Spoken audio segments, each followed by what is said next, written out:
Extra sound. Things Ricky, the producer on it. Ragamanti Yemisi Jumboma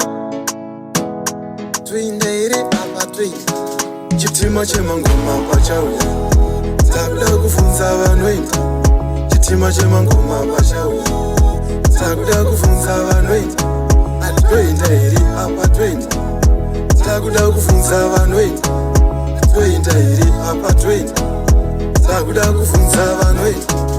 Laitai Belinda musasiye lavenda Takuda kufunza vanoita Laitai Olinda musasiye Melinda Takuda kufunza vanoita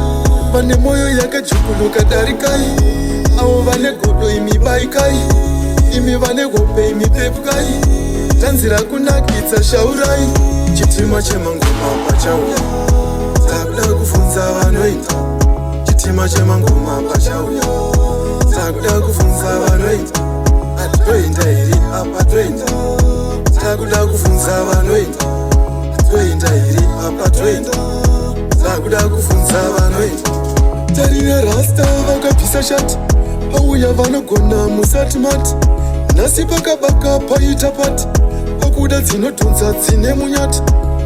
Tovabvutira mboka oti chikopraka Tovaradza sweka ondiradza itsaka Remangoma mtsaka chava chipagamaka chimakataka Yeesh Chitima chemangoma pachauya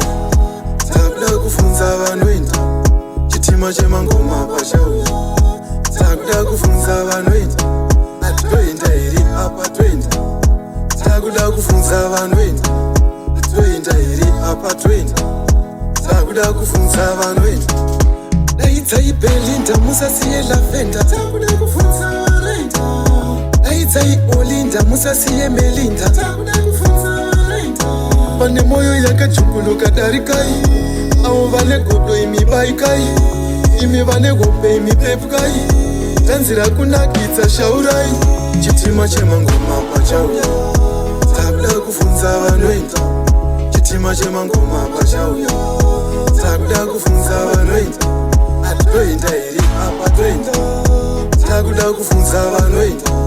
Atwenda iri apa twenda Takuda kufunza vanoita Tarire rasta vakapisa shati Pauya vanogona musati mati Nasi pakabaka paita pati Pakuda dzinotunza dzine munyati